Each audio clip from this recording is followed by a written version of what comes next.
নমস্কার বন্ধুরা, সঞ্চিত ক্রিয়েটার ইউটিউব চ্যানেলের পক্ষ থেকে আপনাদের সকলকেই স্বাগতম জানাই। তো বন্ধুরা, আজকে আমরা হায়ার সেকেন্ডারি এক্সামিনেশন 2025 অর্থাৎ উচ্চ মাধ্যমিকের লাস্ট মিনিট সাজেশন নিয়ে আলোচনা করব, যেখানে আমরা গুরুত্বপূর্ণ মোস্ট ইম্পর্ট্যান্ট কিছু কোশ্চেন জিওগ্রাফির বা ভূগোলের সাজেশন নিয়ে আলোচনা করব। তো ভিডিওটি স্কিপ না করে সম্পূর্ণ দেখবেন এবং চ্যানেলে ফার্স্ট টাইম ভিজিট করলে নিত্য নতুন এরকম আপডেট পাওয়ার জন্য আমাদের চ্যানেলটি সাবস্ক্রাইব করবেন। তো যে সকল সাজেশনগুলো আমরা ভূগোলের জন্য করেছি সেগুলো আপনাদের যে মনের মধ্যে সাহস জোগাবে, কারণ এর পূর্বে আপনি যতটা পড়েছেন সেগুলো ক্ষেত্রে আপনাদের যেগুলো সাজেশন রয়েছে সেগুলো পড়ে গেলে আরও আপনাদের যে আত্মবিশ্বাস সেটা বাড়বে।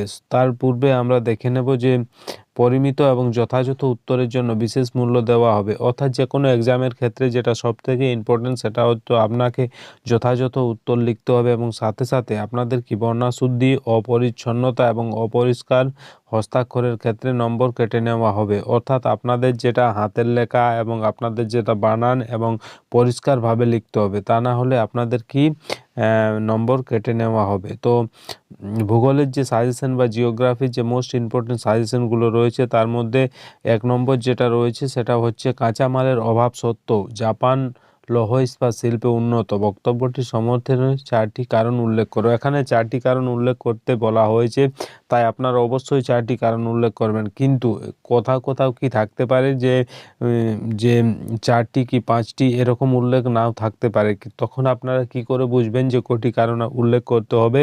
তো অবশ্যই প্রশ্নের যে মান থাকবে, অর্থাৎ প্রশ্নের মান যদি 5 থাকে তো অবশ্যই আপনাকে 5টি কারণ উল্লেখ করতে হবে, অর্থাৎ প্রশ্নের যে মান থাকবে সেই হিসাবে আপনাকে উত্তরটা দিতে হবে। এরপর রয়েছে 2 নম্বর। 2 নম্বর কি বলছে? 2 নম্বর বলছে আন্টার্কটিকায় ওজোন গহ্বর সৃষ্টির পর্যায়গুলি আলোচনা করো। অর্থাৎ আন্টার্কটিকায় যে ওজোন গহ্বর সৃষ্টি হয় তার যে পর্যায়গুলি সেগুলো আলোচনা করতে বলা হয়েছে।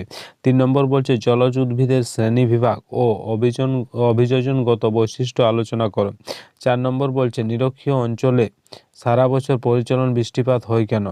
তারপর বলছে নিরক্ষীয় জলবায়ুর বৈশিষ্ট্যগুলি আলোচনা করো। এরপর চলে আসবো নিচে 5 নাম্বার। 5 নাম্বার কি বলছে? না 5 নাম্বার বলছে যে আমেরিকা যুক্তরাষ্ট্রের কার্পাস বয়ন শিল্পের বন্টন সম্পর্কে আলোচনা করো। তো 5 নম্বরের যেটা রয়েছে এবং 4 নম্বরের যেটা রয়েছে সেটা খুবই ইম্পর্টেন্ট রয়েছে। তো অবশ্যই আপনারা আপকামিং যে জিওগ্রাফির এক্সামিনেশন রয়েছে তার জন্য নিজেকে প্রস্তুত করার জন্য এগুলো অবশ্যই ভালো করে পড়ে যাবেন, যাতে আপনাদের এক্সামে যদি এই কোশ্চেনগুলো চলে আসে তাহলে আপনারা যেন ভালো করে উত্তরটা লিখতে পারেন। এরপর রয়েছে 6 নম্বর। 6 নম্বর কি বলছে? 6 নম্বর বলছে দুর্যোগ ও বিপর্যয়ের মধ্যে দুটি পার্থক্য লেখো।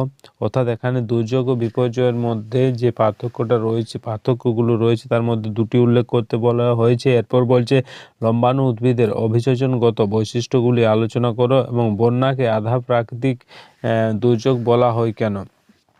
তো এগুলো অবশ্যই পড়বেন। এরপর রয়েছে 7 নাম্বার। 7 নাম্বার কি বলছে? না 7 নাম্বার বলছে যে ভূমির পুনর্যৌবনের ফলে গঠিত যে কোনো দুটি ভূমিরূপ চিত্রসহ বর্ণনা করো এবং মাটি সৃষ্টিতে জলবায়ুর ভূমিকা আলোচনা করো। ভূগোলের ক্ষেত্রে বেশিরভাগ কোশ্চেন যখন আপনারা উত্তর দিবেন তখন যদি পারেন চিত্রসহ বর্ণনা করবেন, কারণ যদি আপনি চিত্রসহ সেইগুলো বর্ণনা করেন তাহলে আপনার যে প্রশ্নের মান যেটা থাকবে সেটা বেশি করে পাওয়ার সম্ভাবনা বেশি থাকে। তাই যখনই সেখানে উল্লেখ থাক বা না থাক, যদি উল্লেখ থাকে তো অবশ্যই আপনাকে চিত্রসহ তো বর্ণনা করতে হবে। যদি উল্লেখ নাও থাকে তবু যদি আপনি পারেন তাহলে যেটার উত্তর দিতে বলা হয়েছে চিত্রসহ, তো চিত্রসহই সেটা দিবেন। এরপর রয়েছে 8 নাম্বার। 8 নাম্বার এটাও ভেরি ইম্পর্টেন্ট রয়েছে যে নাতিশীতোষ্ণ ঘূর্ণপাতের জীবনচক্র ব্যাখ্যা করো। সেটা চিত্রসহ এবং শারীরবৃত্তীয় শুষ্ক মৃত্তিকা বলতে কি বোঝো? 8 নম্বরেরটাও ভেরি ইম্পর্টেন্ট রয়েছে, তো অবশ্যই পড়ে যাবেন। এরপর রয়েছে 9 নম্বর। 9 নম্বর কি বলছে? 9 নম্বর বলছে ভূমধ্যসাগরীয় জলবায়ু অঞ্চলে ফল উৎপাদনের জন্য বিখ্যাত কেন এবং নিবিড় জীবিকা সত্তাভিত্তিক কৃষির ক্ষেত্রে মাথাপিছু উৎপাদন কম কেন? শস্য আবর্তন এর 3টি গুরুত্বপূর্ণ বৈশিষ্ট্য উল্লেখ করো। অর্থাৎ এখানে 3টি কোশ্চেন দেওয়া রয়েছে আলাদা পার্ট করে, তো অবশ্যই সেগুলো পড়ে যাবেন যাতে করে আপনাদের যে আপকামিং এক্সামিনেশন সেটাতে চলে এলে আপনারা ভালো করে উত্তরটা দিতে পারেন। এরপর রয়েছে 10 নাম্বার। 10 নাম্বার সাজেশনের যে কোশ্চেন সেখানে কি বলছে? সেখানে বলছে কাস্ট ভূমিরূপের সম্পূর্ণ বিকাশের জন্য প্রয়োজনীয় শর্তাবলী সংক্ষেপে আলোচনা করো। নগ্নী ভবন কাকে বলে? অন্ধ উপত্যকা এবং শুষ্ক উপত্যকার সংজ্ঞা দাও। এরপর রয়েছে 11 নম্বর বলছে বিশ্বব্যাপী জনসংখ্যা বন্টনের উপর পরিব্রাজনের প্রভাব আলোচনা করো এবং জনবিবর্তন মডেলের বিভিন্ন পর্যায়ের বৈশিষ্ট্য সমূহ উল্লেখ করো। চলে আসবো 12 নম্বর কি বলছে? 12 নম্বর বলছে যে কাঁচামালের অভাব থাকার সত্ত্বেও জাপানের লৌহ ইস্পাত শিল্প গড়ে ওঠার কারণগুলি আলোচনা করো এবং কার্পাস বয়ন শিল্পকে শিকড় আলগা শিল্প বলে কেন? তারপর বলছে পেট্রো রসায়ন শিল্প বলতে কি বোঝায়? তো 12টা যেটা রয়েছে সেটা খুবই ইম্পর্টেন্ট রয়েছে, এটা একটা পার্ট করে দেওয়া রয়েছে। এর মধ্যে যদি এটা করেন তাহলে এটা আপনাদের বড় কোশ্চেন না এলেও যে শর্ট কোশ্চেন বা এসএকিউ যেগুলো রয়েছে সেগুলোতে আসার প্রবল সম্ভাবনা রয়েছে। যে কার্পাস বয়ন শিল্পকে শিকড় আলগা শিল্প বলে কেন? এরপর চলে আসবো 13 নম্বর কি বলছে? 13 নম্বর বলছে উইলিয়াম মরিস ডেভিস বর্ণিত ক্ষয়কার্যের বিভিন্ন পর্যায়গুলি চিত্রসহ আলোচনা করো। ইলুভিয়েশন কাকে বলে এবং এলুভিয়েশন কাকে বলে? অর্থাৎ ইলুভিয়েশনের পার্থক্য এবং এলুভিয়েশনের পার্থক্যও পড়ে যাবেন, সাথে সাথে তাদের যে সংজ্ঞা অর্থাৎ ইলুভিয়েশনের যে সংজ্ঞা এবং এলুভিয়েশনের যে সংজ্ঞা সেটাও পড়ে যাবেন। এরপর 14 নম্বর কি বলছে? 14 নম্বর বলছে ভারতের ম্যানচেস্টার কাকে বলে এবং কেন বলে? অর্থাৎ ভারতের ম্যানচেস্টার কেন কাকে বলা হয় সেটা লিখতে হবে এবং কেন বলা হয় সেটাও লিখতে হবে। এরপর 15 নম্বর বলছে ভারতে মোটর গাড়ি নির্মাণ শিল্পের সমস্যা সম্ভাবনা লেখো। অর্থাৎ ভারতে যে মোটর গাড়ি নির্মাণ শিল্প রয়েছে তার যে সমস্যা সেই সম্ভাবনা লিখতে বলেছে। এরপর 16 নম্বর কি বলছে? আমেরিকা যুক্তরাষ্ট্রের ও ভারতের মোটর গাড়ি নির্মাণ শিল্প গড়ে ওঠার কারণগুলি কি? এরপর রয়েছে 17 নম্বর কি বলছে? 17 নম্বর বলছে ভারতের ডাল চাষের অনুকূল পরিবেশ সম্পর্কে আলোচনা করো ও ডাল চাষের সমস্যা লিখো। অর্থাৎ ভারতে যে ডাল চাষ হয় তার যে অনুকূল পরিবেশ কি প্রয়োজন সে সম্পর্কে আলোচনা করতে বলা হয়েছে, সাথে সাথে ডাল চাষের যে সমস্যাগুলি রয়েছে সেগুলো লিখতে বলা হয়েছে। চলে আসবো নিচে 18 নম্বর কি বলছে? 18 নম্বর বলছে ভারতে গম চাষের অনুকূল পরিবেশ সম্পর্কে আলোচনা করো। অর্থাৎ ভারতে যে গম চাষ হয় তার যে অনুকূল পরিবেশ সে সম্পর্কে আলোচনা করতে বলা হয়েছে। এরপর 19 নম্বর বলছে ব্রাজিলে আখ চাষের উন্নতির কারণ লেখো। অর্থাৎ ব্রাজিলে যে আখ চাষ হয় তার যে উন্নতির কারণ সেটা লিখতে বলা হয়েছে। এরপর রয়েছে 20 নম্বর কি বলছে? 20 নম্বর বলছে ভারতের বা উত্তরপ্রদেশের আখ চাষের উন্নতির কারণগুলো লেখা। অর্থাৎ ভারতে বা ইউপি বা উত্তরপ্রদেশে যে আখ চাষ হয় তার যে উন্নতির কারণ কেন হয় সে বিষয়ে আপনাদের আলোকপাত করতে বলা হয়েছে, অর্থাৎ কারণগুলি লিখতে বলা হয়েছে। 21 নম্বর বলছে ত্রিকোষীয় মডেল বলতে কি বোঝো? 22 নম্বর কি বলছে? নাতিশীতোষ্ণ বা মধ্য অক্ষাংশীয় ঘূর্ণপাতের উৎপত্তি বা জীবনচক্র। এটা তো এর পূর্ব আমরা দেখলাম যেটা সাজেশন হিসাবে বলা হয়েছে যে নাতিশীতোষ্ণ যে জলবায়ু অঞ্চল রয়েছে তার যে জীবনচক্র বা তার যে ঘূর্ণপাতের উৎপত্তি বা জীবনচক্র সে সম্পর্কে লিখতে বলা হয়েছে। তো অবশ্যই এটা ভেরি ইম্পর্ট্যান্ট রয়েছে, এটা অবশ্যই পড়ে যাবেন। এরপর রয়েছে 23 নম্বর। 23 নম্বর কি বলছে? 23 নম্বর বলছে জেট বায়ু জীবনচক্র ও বৈশিষ্ট্য আলোচনা করো। এটাও খুবই ইম্পর্টেন্ট, এটাও অবশ্যই পড়ে যাবেন যে জেট বায়ুর যে জীবনচক্র রয়েছে বা বৈশিষ্ট্য রয়েছে সেটা অবশ্যই পড়ে যেতে হবে। এরপর রয়েছে 24 নম্বর। 24 নম্বর কি বলছে? মৌসুমি বায়ুর সাথে জেট বায়ুর সম্পর্ক। অর্থাৎ মৌসুমি বায়ু যেটা রয়েছে তার সাথে যে জেট বায়ুর সম্পর্ক সেটা এখানে আলোচনা করতে বলা হয়েছে। চলে আসবো 25 নম্বর। 25 নম্বর কি বলছে? না 25 নম্বর বলছে মৃত্তিকা সৃষ্টিতে ভূপ্রকৃতি, জীবজগৎ, আদিশিলা ও জলবায়ুর প্রভাব।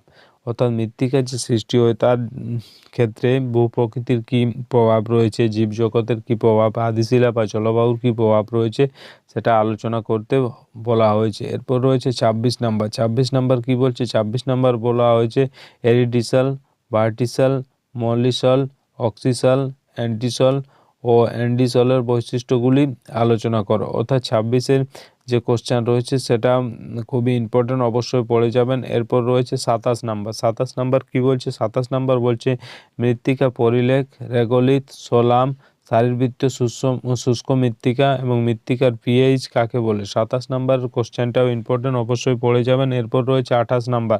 28 নম্বর বলছে মৃত্তিকা সংরক্ষণের পদ্ধতি, মৃত্তিকা ক্ষয় নিয়ন্ত্রণের পদ্ধতি। চলে আসবো 29 নাম্বার। 29 নাম্বার কি বলছে, বিভিন্ন প্রকার জল নির্গম প্রণালী সম্পর্কে ভূতাত্ত্বিক গঠনের সাথে জল নির্গম প্রণালীর সম্পর্ক লেখো। 29 নাম্বার কোশ্চেনটাও ইম্পর্টেন্ট রয়েছে, অবশ্যই পড়ে। এরপর রয়েছে 30 নাম্বার। 30 নাম্বার বলছে পূর্ববর্তী নদী এবং অধ্যারোপিত নদী কাকে বলে। চলে আসবো 31 নাম্বার। 31 নাম্বার বলছে স্বাভাবিক ক্ষয়চক্রের ব্যাঘাত বলতে কি বোঝো। চলে আসবো 32 নাম্বার কোশ্চেন, যেখানে কি বলছে 32 নাম্বার কোশ্চেন বলছে যে পূর্ণ যৌবন লাভের ফলে সৃষ্ট ভূমিরূপ ও শ্রেণীবিভাগ কারণ, শ্রেণীবিভাগের যে কারণ সেগুলো উল্লেখ করতে বলা হয়েছে। চলে আসবো 33 নাম্বার, যেখানে বলছে সমুদ্র তরঙ্গের ক্ষয়কার্য ও ক্ষয়কার্যের ফলে সৃষ্ট ভূমিরূপ সে সম্পর্কে আলোচনা করতে বলা হয়েছে। তো এখানে অবশ্যই যদি পারেন তো চিত্রসহ আলোচনা করবেন, তা না হলে নর্মাল যে সংজ্ঞা বা তার যে কারণগুলো রয়েছে সেগুলো লিখবেন। এরপর রয়েছে 34 নাম্বার, যেখানে বলছে প্রবাল প্রাচীরের শ্রেণীবিভাগ ও সৃষ্ট শর্তগুলি আলোচনা করো। এরপর রয়েছে পার্থক্য যেগুলো উল্লেখ করা হয়েছে সেগুলো খুবই ইম্পর্টেন্ট রয়েছে, অবশ্যই সেগুলো পড়ে যাবেন। যেমন 1 নম্বর পার্থক্য বলেছে পেনিপ্ল্যান ও পেডিপ্ল্যান। 2 নম্বর বলছে কেন্দ্রমুখী ও কেন্দ্র বিমুখ জল নির্গম প্রণালী। তারপর রয়েছে 3 নম্বর এলুভিয়েশন এবং ইলুভিয়েশন। নিচে চলে আসবেন 4 নম্বর বলছে ক্রান্তীয় নাতিশীতোষ্ণ ঘূর্ণপাত। 5 নম্বর বলছে ঘূর্ণপাত ও প্রতীপ ঘূর্ণপাত। 6 নম্বর বলছে উষ্ণ ও শীতল সীমান্ত। 7 নম্বর বলছে অন্ধ উপত্যকা ও শুষ্ক উপত্যকা। এগুলো পার্থক্যের জন্য ইম্পর্টেন্ট রয়েছে। তারপর 8 নম্বর বলছে দুর্যোগ ও বিপর্যয়, এটাও পার্থক্যের জন্য ইম্পর্টেন্ট রয়েছে। নিচে চলে আসবেন 9 নম্বর। 9 নম্বর বলছে গঠনকারী তরঙ্গ ও বিনাশকারী তরঙ্গ। 10 নম্বর চলে আসবেন প্রান্ত প্রবাল প্রাচীর বা প্রতিবন্ধক প্রবাল প্রাচীর। এগুলো ছিল 10টা পার্থক্য, যেগুলো আপনাদের যে আপকামিং এক্সামিনেশন তার জন্য খুবই ইম্পর্টেন্ট রয়েছে। তো অবশ্যই এগুলো পড়ে যাবেন, যাতে করে আপনাদের যে আপকামিং জিওগ্রাফি বা ভূগোলের এইচএসের এক্সামিনেশন রয়েছে সেটাতে এলে আপনারা ভালো করে উত্তর করতে পারবেন। তো বন্ধুরা, এই ছিল আজকের আপডেট। আশা করি আজকের এই ভিডিওর মাধ্যমে আপনাদের যে এইচএস অর্থাৎ উচ্চ মাধ্যমিকের যে ভূগোলের সাজেশন, লাস্ট মিনিট সাজেশন নিয়ে আলোচনা করলাম, সেটা বোঝাতে পেরেছি বা স্পষ্টভাবে আপনাদের বোঝাতে পেরেছি। তো ভিডিও ভালো লাগলে লাইক করবেন, বন্ধুদের কাছে শেয়ার করবেন এবং কমেন্ট করে অবশ্যই জানাবেন যে ভিডিওটা কেমন লাগলো। এবং চ্যানেলে ফার্স্ট টাইম ভিজিট করলে নিত্য নতুন এরকম আপডেট পাওয়ার জন্য আমাদের চ্যানেলটি সাবস্ক্রাইব করবেন এবং পাশের যে বেল আইকন সেটা প্রেস করে দেবেন, কারণ যখনই আমরা এরকম নতুন কোনো আপডেট নিয়ে আসবো সেই আপডেট সবথেকে প্রথম আপনাদের কাছে পৌঁছে যাবে। ধন্যবাদ।